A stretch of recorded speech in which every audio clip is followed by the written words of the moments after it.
আজকে আমরা সরাসরি রাসূলুল্লাহ সাল্লাল্লাহু আলাইহি ওয়াসাল্লামের কাছ থেকে রাগ নিয়ন্ত্রণের কৌশল শিখব।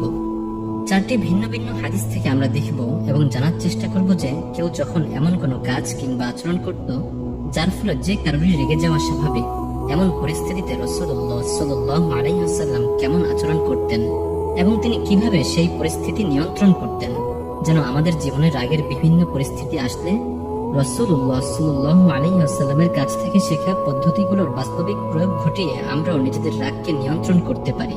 প্রথম হাদিসটি শুরু করা যাক সাহাবী আনাস রাদিয়াল্লাহু তাআলা আনহুর ঘটনা দিয়ে। আনাস রাদিয়াল্লাহু তাআলা আনহুর মা তাকে খুব ছোট বয়সে রাসূলুল্লাহ সাল্লাল্লাহু আলাইহি ওয়াসাল্লামের খিদমত করার জন্য সমর্পণ করেছিলেন। তেমনি এক সময়ের ঘটনা, আনাস রাদিয়াল্লাহু তাআলা আনহু তখন 7 কিংবা 8 বছরের ছোট্ট একটি বালক। রাসূলুল্লাহ সাল্লাল্লাহু আলাইহি ওয়াসাল্লামের ছোটখাটো কাজগুলো তিনি করে দিতেন, তবে যতটা না কাজ করতেন তার চেয়ে দুষ্টুমি করতেন ঢের বেশি।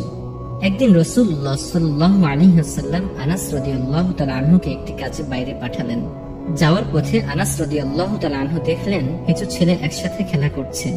তাদেরকে দেখে ছোট্ট আনাস রাদিয়াল্লাহু তাআলা আনহু ও রাসূলুল্লাহ সাল্লাল্লাহু আলাইহি ওয়াসাল্লামের দেয়া কাজের কথা বেমালুম ভুলে গিয়ে খেলায় মজে গেলেন। খেলার ঘরে যে কতটা সময় কেটে গেছে সে ব্যাপারে আনাস রাদিয়াল্লাহু তাআলা আনহুর কোনো খেয়ালই নেই।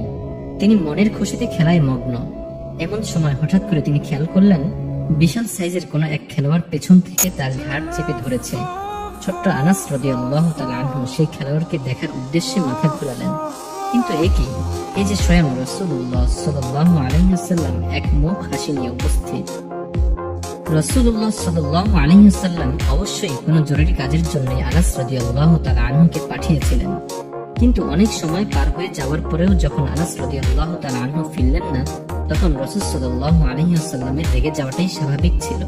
কিন্তু তিনি আনাস রাদিয়াল্লাহু তাআলা আনহুর উপর রাগ তো করলেনই না, বরং তিনি রসিকতা করলেন। তিনি ছোট্ট বাচ্চাটিকে কাজ বাদ দিয়ে খেলারত অবস্থায় দেখে তার মনের ভাব বুঝে সেটিকে প্রাধান্য দিলেন এবং তার কাছে গিয়ে মজা করলেন। তিনি ঘটনাটির রাগের অংশটিকে ইগনোর করে মজার অংশটিকে প্রাধান্য দিলেন। সুতরাং এই হাদিসটির মাধ্যমে আমরা রাসূলুল্লাহ সাল্লাল্লাহু আলাইহি ওয়াসাল্লামের কাছ থেকে রাগ নিয়ন্ত্রণের যে কৌশলটি শিখলাম তা হলো রাগকে হিউমার দিয়ে পরিবর্তন করে ফেলা। আমাদের সাথে যখন রেগে যাওয়ার মতো কিছু ঘটে, আমাদের উচিত হবে ঘটনাটির রাগের অংশটিকে উপেক্ষা করে হিউমারাস অংশটির দিকে মনোযোগ দেয়া। আরেকবারের ঘটনা, রাসূলুল্লাহ সাল্লাল্লাহু আলাইহি ওয়াসাল্লামের স্ত্রীদের মধ্যে আয়েশা রাদিয়াল্লাহু তাআলা আনহা রান্নায় খুব একটা পারদর্শী ছিলেন না।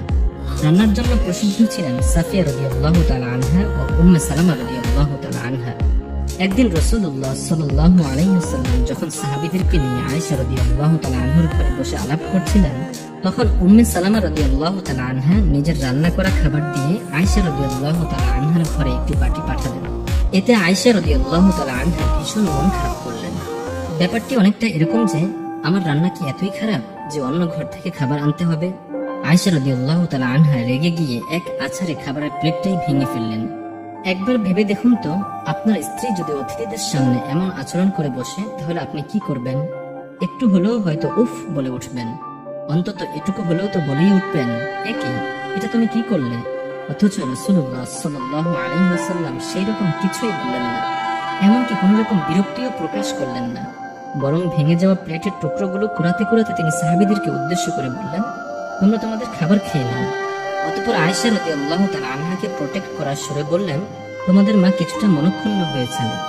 রাসূলুল্লাহ সাল্লাল্লাহু আলাইহি ওয়াসাল্লাম কথাটি এমন ভাবে বললেন যেন এটা তো কোনো ব্যাপারই না।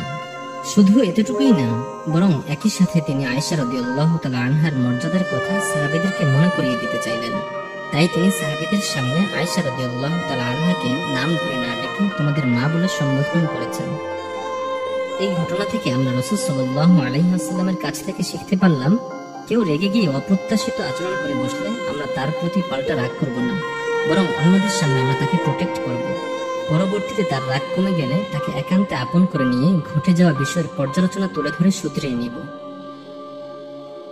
আরেকবার রাসূল সাল্লাল্লাহু আলাইহি ওয়াসাল্লাম দেখলেন এক মহিলা কবরের সামনে ভীষণ কান্নাকাটি করছে। রাসূল সাল্লাল্লাহু আলাইহি ওয়াসাল্লাম তাকে বললেন, আল্লাহকে ভয় করো এবং ধৈর্য ধরো। মহিলাটি রাসূল সাল্লাল্লাহু আলাইহি ওয়াসাল্লামকে চিনতে না পেরে রেগে গিয়ে বলে উঠল, চলে যান এখান থেকে, আমার মতো বিপদ তো আর আপনার হয়নি। আমার আপনার সাথে কেউ যদি এমন আচরণ করত তাহলে আমরা কি করতাম? আর কিছু না করলেও অন্তত আমাদের এতটা ভালো আচরণের বিপরীতে তার খারাপ আচরণের জন্য পাল্টা জবাব তো অবশ্যই দিতাম। কিন্তু রাসূল সাল্লাল্লাহু আলাইহি ওয়াসাল্লাম এমনটি করলেন না। তিনি সেই মহিলার এই আচরণ দেখে পাল্টা রেগে গেলেন না, কিংবা তাকে এমনটি বললেন না যে আমি হলাম আল্লাহর রাসূল আর আমার কথার উপর কথা, কিংবা তিনি এমনটিও বললেন না আমি তোমাকে ভালো কথা বললাম আর তুমি কিনা আমার সাথে এমন ব্যবহার করলে। না, তিনি এরকম কিছুই করলেন না। বরং তিনি কিছু না বলে চুপচাপ সেই স্থান থেকে চলে গেলেন, কেননা তিনি বুঝেছিলেন মহিলাটি এই মুহূর্তে অধিক শোকে জর্জরিত এবং একই সাথে সে অতিমাত্রায় রেগে আছে। এমনকি সে রাসূল সাল্লাল্লাহু আলাইহি ওয়াসাল্লামকে পর্যন্ত চিনতে পারেনি। এই অবস্থায় তাকে বোঝাতে গেলেও হয়তো সে বুঝবে না, কিন্তু সে শান্ত হওয়ার পর যদি তাকে এই ব্যাপারে বোঝানো হয় তবে নিশ্চয়ই সে বুঝবে। এই কারণেই রাসূলুল্লাহ সাল্লাল্লাহু আলাইহি ওয়াসাল্লাম তাকে আর কিছু না বলে চুপচাপ সেখান থেকে চলে গেলেন। আমরাও কখনো এরকম রেগে থাকা ব্যক্তিকে বোঝাতে কিংবা উপদেশ দিতে যাব না, কেননা একে তো সে বুঝতে চাইবে না, উল্টো সে নিজের উপর নিয়ন্ত্রণ হারিয়ে এমন আচরণ করে বসবে কিংবা এমন কথা বলে ফেলবে যা দেখে আমরাও রেগে গিয়ে তর্কে জড়িয়ে পড়তে পারি। সুতরাং এমন পরিস্থিতিতে আমরা রাসূলুল্লাহ সাল্লাল্লাহু আলাইহি ওয়াসাল্লামের কাছ থেকে পাওয়া শিক্ষাটি প্রয়োগ করব এবং সেই রেগে থাকা ব্যক্তির রাগ কমার এবং তাকে শান্ত হওয়ার সময় দেব। যে কোনো পরিস্থিতিতে যে কোনো অবস্থায় রাগ নিয়ন্ত্রণ করার জন্য প্রিয় নবী সাল্লাল্লাহু আলাইহি ওয়াসাল্লামের একটি হাদিসই যথেষ্ট। তিনি বলেছেন, যে ব্যক্তি তর্ক করা ছেড়ে দিবে সে যদি ভুলের পক্ষেও হয় তবু সে জান্নাতের প্রান্তে একটি বাড়ি পাবে, আর যে ব্যক্তি সঠিক হওয়া সত্ত্বেও তর্ক ছেড়ে দিবে সে জান্নাতের মাঝখানে একটি বাড়ি পাবে, আর যে ব্যক্তি নিজের চরিত্রের উন্নয়ন করবে সে জান্নাতের সর্বোচ্চ স্থানে বাড়ি পাবে। আমরা নিজেরাই ভেবে দেখি কি লাভ আরেকজনের সাথে তর্কাতর্কি করে, রাগারাগি করে, নিজেদের মন মেজাজ খারাপ করে, যুক্তির উপর যুক্তি তৈরি করে শুধু এটাই প্রমাণ করায় যে আমি সঠিক তুমি ভুল। এর মাধ্যমে না নিজের মনে শান্তি পাওয়া যায় আর না অন্যের মন জয় করা যায়। তার চেয়ে বরং চুপ থেকে অন্যের ভুল উপেক্ষা করার মাধ্যমে জান্নাতে নিজের জন্য একটি বাড়ি নির্মাণ করা কি বুদ্ধিমানের কাজ নয়? এই হাদিসটিতে রাসূলুল্লাহ সাল্লাল্লাহু আলাইহি ওয়াসাল্লাম আমাদেরকে শেখাচ্ছেন রাগ করার মতো কারণ থাকা সত্ত্বেও তা ছেড়ে দিতে এবং একমাত্র আল্লাহ সুবহানাহু ওয়া তাআলার কাছে এই ব্যাপারে প্রতিদানের আশা রাখতে। এক মুহূর্তের রাগ সারা জীবনের কান্নার কারণ হয়ে যেতে পারে। রাগ যদি নিয়ন্ত্রণের বাইরে চলে যায় তাহলে রাগের মাথায় আমরা এমন কিছু করে বসতে পারি বা এমন কিছু বলে বসতে পারি যার জন্য আজীবন অনুশোচনা করলেও হয়তো তা আর শোধরানো সম্ভব হবে না। তাই রাগ নিয়ন্ত্রণ করা নিঃসন্দেহে এমন গুরুত্বপূর্ণ একটি স্কিল যা প্রতিটি মানুষের আয়ত্ত করে নেওয়া অত্যন্ত জরুরি। সূরা আলে ইমরানে আল্লাহ সুবহানাহু ওয়া তাআলা যেসব বান্দাদেরকে ভালোবাসেন তাদের বৈশিষ্ট্য হিসেবে রাগ নিয়ন্ত্রণের বিষয়টিকে উল্লেখ করেছেন। ইসলামে ব্যক্তিগত কারণে রাগ করার অনুমতি নেই। নবীজি সাল্লাল্লাহু আলাইহি ওয়াসাল্লাম বলেন, তোমরা একে অপরের প্রতি বিদ্বেষ পোষণ করো না, একে অপরের প্রতি হিংসা পরায়ণ হও না, একে অপরের প্রতি শত্রুভাবাপন্ন হও না এবং একে অপরের সাথে সম্পর্ক ছিন্ন করো না। তোমরা আল্লাহর বান্দা, তোমরা ভাই ভাই হয়ে যাও।